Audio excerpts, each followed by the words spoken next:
नमो तस्स भगवतो अरहतो सम्मा सम्बुद्धस्स। महाकारुणिक भगवान तथागत सम्यक संबुद्ध बोधिसत्व भारत रत्न डॉक्टर बाबा साहब भीमराव आम्बेडकर, जिनकी धम्म क्रांति को मैं अपना जीवन समर्पित करता हूँ, हमारे पूज्य भदंत गुरुवर्य एस प्रज्ञा बोधि जी, जिनके चरणों में सादर प्रणाम वंदन, और इस चैनल को देख रहे सभी श्रद्धावान उपासक एवं उपासिकाएं। पिछले एपिसोड में हमारे पूज्य भदंत गुरुवर्य ने आपको पिछले एपिसोड में बताया कि किस तरह से एक बोधिसत्व 10 पारमिताएं एवं 10 अलग अलग भूमियों को सर करता है और वो किस तरह से बोधिसत्व बुद्ध बनता है। इन सब बातों को हमने पिछले एपिसोड में जाना।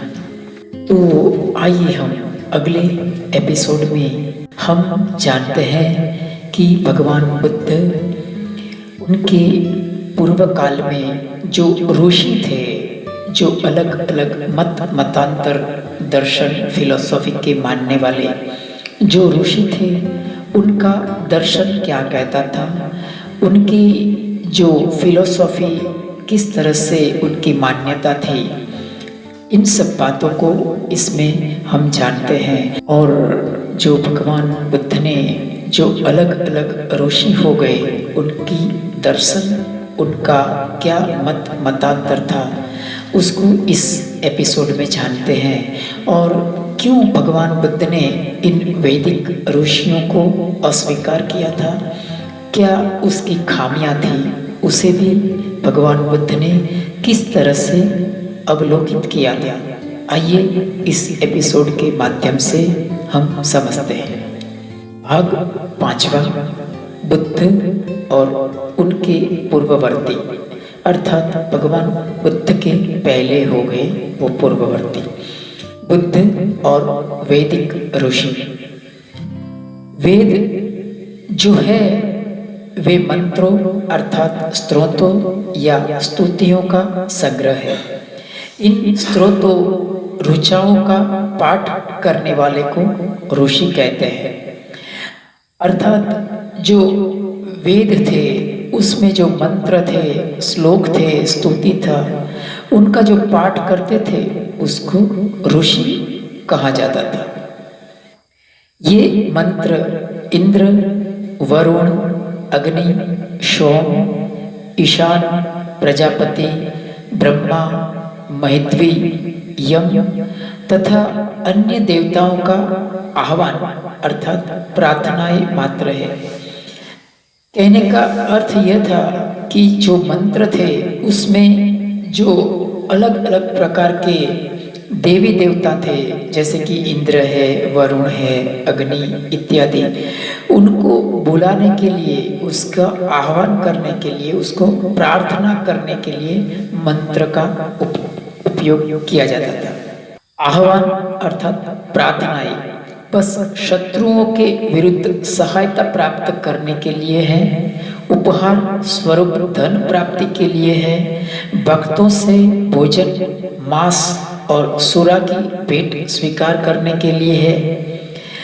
जो मंत्र थे उसका उपयोग शत्रुओं के विरुद्ध किया जाता था, उपहार प्राप्त करने के लिए, धन प्राप्त करने के लिए किया जाता था, और जो भक्त इत्यादि हैं उससे भोजन के स्वरूप में मांस, मदिरा, शराब इत्यादि जैसे भेंट प्राप्त करने के लिए मंत्रों का उपयोग किया जाता था। वेदों में दर्शन की मात्रा अधिक नहीं है, लेकिन कुछ वैदिक ऋषि थे जो दार्शनिक ढंग की बिल्कुल निराधार कल्पना को अपनाए हुए थे। इन वैदिक ऋषियों के नाम थे अघमर्षण, प्रजापति, परमेष्ठी, ब्रह्मस्पति, जिन बृहस्पति भी कहा जाता था, अनिल, दीर्घतमा, नारायण, हिरण्यगर्भ तथा विश्वकर्मा। इन वैदिक दार्शनिकों की मुख्य समस्याएं थी कि संसार की उत्पत्ति कैसे हुई, अलग अलग वस्तुओं की उत्पत्ति किस प्रकार हुई, उनकी एकता और अस्तित्व क्यों है, किसने उत्पत्ति की और किसने व्यवस्था की, यह संसार किससे उत्पन्न हुआ और फिर किसमें विलीन हो जाएगा। इन सब बातों से हमें एक बात पता चलती है कि ये एक तार्किक विश्लेषण मात्र है। इससे हमारा यानी दुख दूर करने का कोई उपाय नहीं था। ये सिर्फ बुद्धि विलास और सिर्फ मनगढ़ंत विश्लेषण था।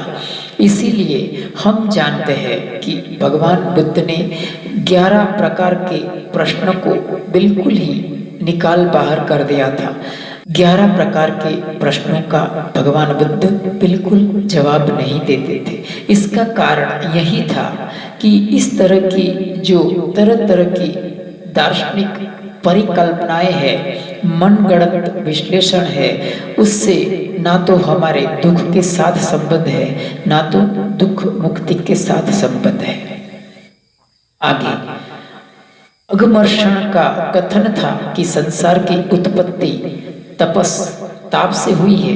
तपस ही वह मुख्य उत्पत्ति का तत्व है जिससे नित्य, नियम और सत्य की उत्पत्ति हुई है।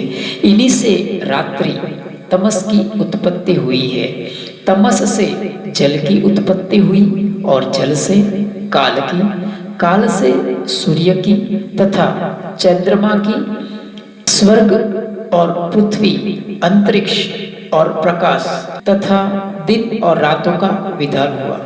अर्थात जो अघमर्षण ऋषि था उसका कहना था कि तपस में से तमस उत्पन्न हुआ, जल उत्पन्न हुआ, उसमें से काल, उसमें से सूर्य चंद्र में से देवलोक इत्यादि, देवलोक में से पृथ्वी, आगे अंतरिक्ष और अंतरिक्ष में से दिन रात पैदा हुए। इस तरह का बिल्कुल परिकल्पित दर्शन था अघमर्षण का। आगे कहते हैं कि जो ब्रह्मणस्पति अर्थात बृहस्पति की अवधारणा थी कि सृष्टि की उत्पत्ति असत से सत रूप में आई। असत से कदाचित उसका आशय अनंत से था। सत मूल रूप से असत से ही उत्पन्न हुआ है। असत ही सभी सत, सभी संभव, असत का स्थायी मूलाधार है। तो इसके अनुसार जो बृहस्पति था उसका यह मानना था कि जो असत में से सत की उत्पत्ति हुई है। असत का कहने का अर्थ यह था कि असत अर्थात जो अनंत है, जो इन्फिनिटी है, उसमें से सत की उत्पत्ति हुई है। आगे प्रजापति परमेष्ठी ने जिस समस्या को उठाया वह यह थी कि क्या सत ही उत्पत्ति असत से हुई। उसका मत था कि यह प्रश्न प्रासंगिक नहीं है।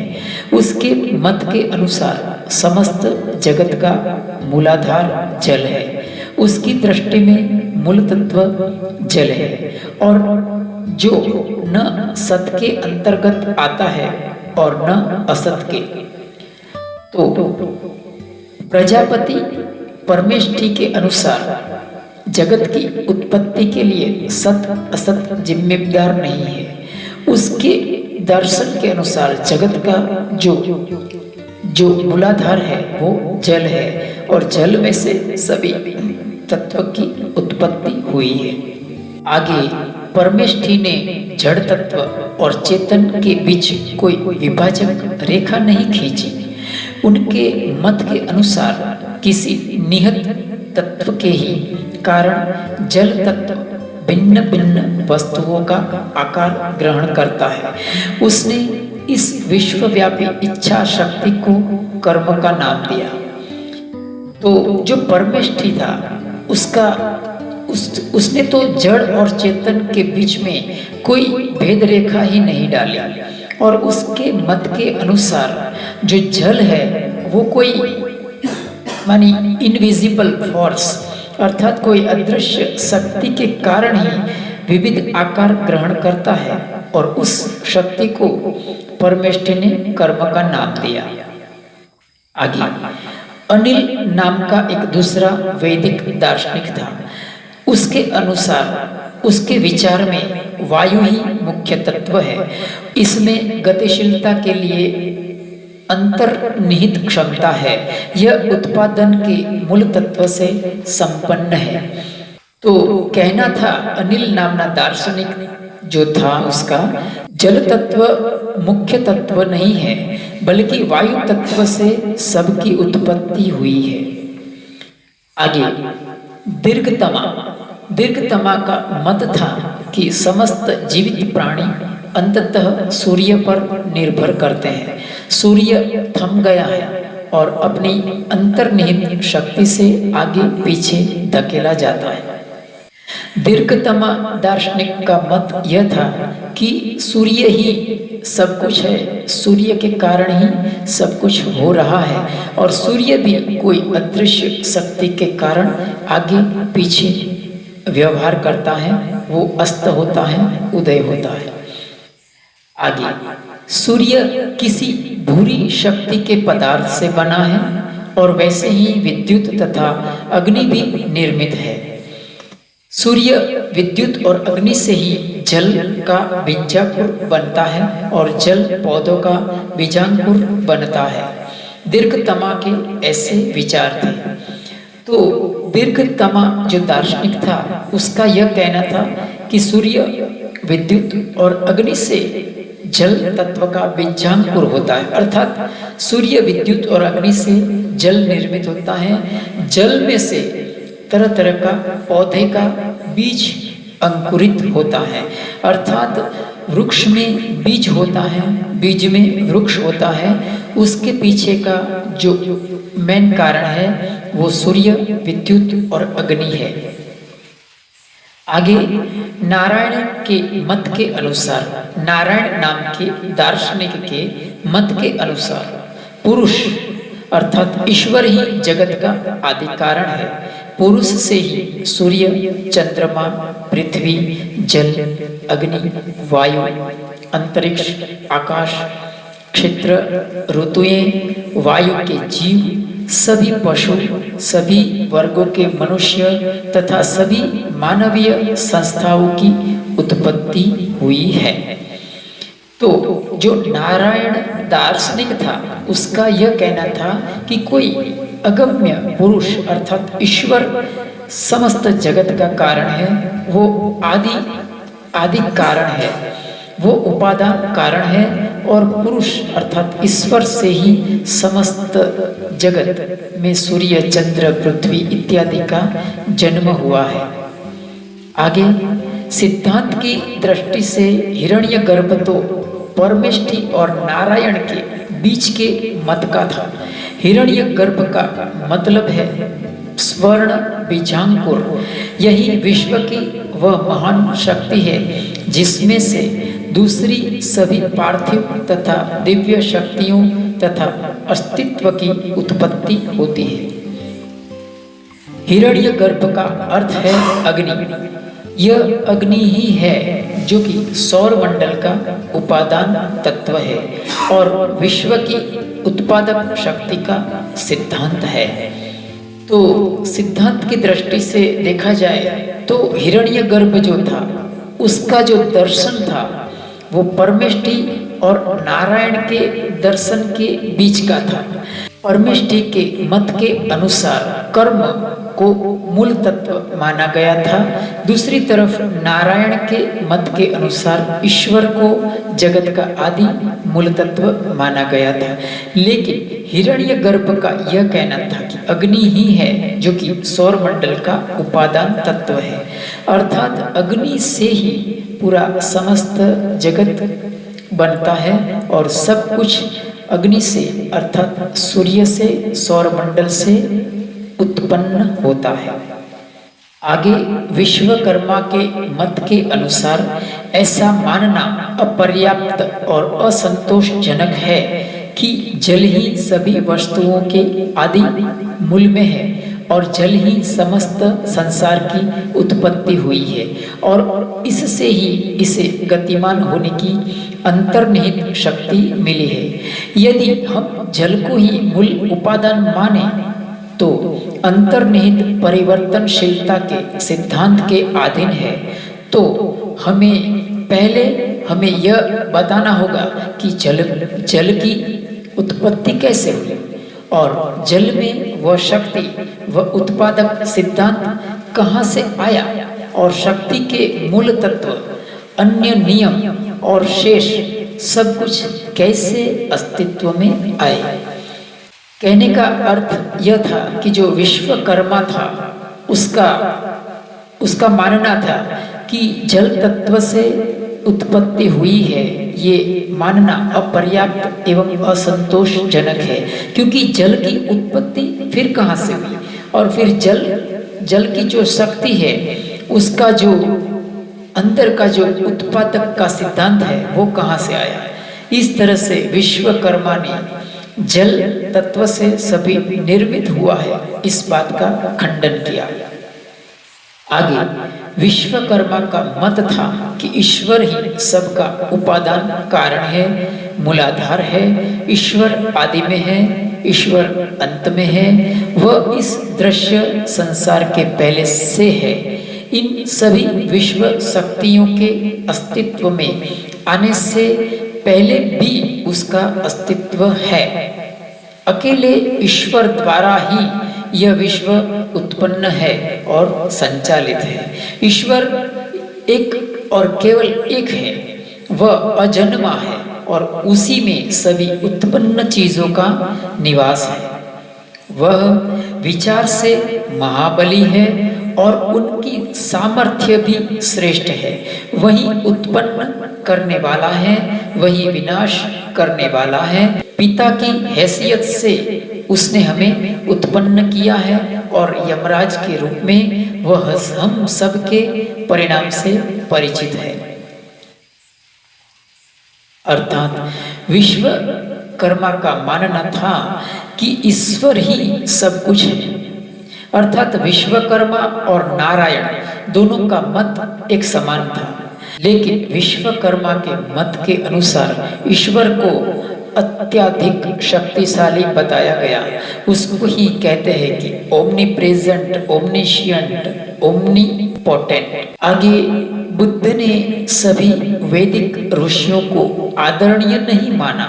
उन्होंने केवल 10 वैदिक ऋषियों को सर्वाधिक प्राचीन तथा मुख्य मंत्र रचयिता माना, लेकिन उन मंत्रों में उन्हें ऐसा कुछ भी नहीं दिखाई दिया जो मानव के नैतिक उत्थान में सहायक हो। बुद्ध की दृष्टि में वेद मरुभूमि के समान बेकार थे। भगवान तथागत सम्यक संबुद्ध ने वैदिक ऋषियों की मान्यता का बिल्कुल खंडन किया है। भगवान बुद्ध का कहना था और उन्होंने अनुभव किया था कि वैदिक ऋषियों की जो मान्यता है उसको नैतिक उत्थान में वो सहायक नहीं है, वो मानव जाति के लिए कल्याणकारी नहीं है। भगवान बुद्ध का कहना था कि वो मरुभूमि के समान बेकार थे। अर्थात कोई मरुभूमि अर्थात रण प्रदेश हो, उसमें किसी भी तरह का पौधा पनप नहीं सकता है। इसी तरह वेद का जो मान्यता थी, वेद का जो दर्शन था, वो मानव जाति के लिए कल्याणकारी नहीं था। इसीलिए बुद्ध ने वेद मंत्रों का बहिष्कार किया और उन्हें इस योग्य नहीं समझा कि उनसे कुछ सीखा या ग्रहण किया जा सके। इसी प्रकार बुद्ध को वैदिक ऋषियों के दर्शन में भी कोई सार दिखाई नहीं दिया। वे ऋषि सत्य की खोज में थे, किंतु वे सत्य तक नहीं पहुंच पाए थे। अर्थात भगवान बुद्ध के अनुसार वो जो ऋषियों के दर्शन थे उसमें कोई भी सार नहीं था, वो निस्सार थे। और जो भी कहा गया कि जो ऋषि थे वो सत्य की खोज में तो थे, किंतु सत्य तक पहुंच नहीं पाए थे। उनके सिद्धांत केवल मनोकल्पना की उड़ानें थी, जो न कि तर्क और न ही यथार्थता के पर आधारित थी। दर्शन के क्षेत्र में उनके योगदान ने किसी की भी सामाजिक मूल्यों की उत्पत्ति नहीं की। अर्थात जो वैदिक सिद्धांत थे, उनकी जो दार्शनिक सिद्धांत थे वो परिकल्पित थे, वो तर्क और यथार्थता के आधारित नहीं थे। और अंत में इसीलिए उन्होंने वैदिक ऋषियों के दर्शन को बेकार जानकर उन्हें अस्वीकार किया। तो इसके साथ ही जो पांचवा भाग है बुद्ध और वैदिक ऋषि का समापन होता है। तो आज बस इतना ही कह के मैं अपनी धम्मवाणी का समापन करता हूँ। सबका मंगल हो, सबका मंगल हो, सबके जीवन में खुशहाली आए। साधु साधु साधु।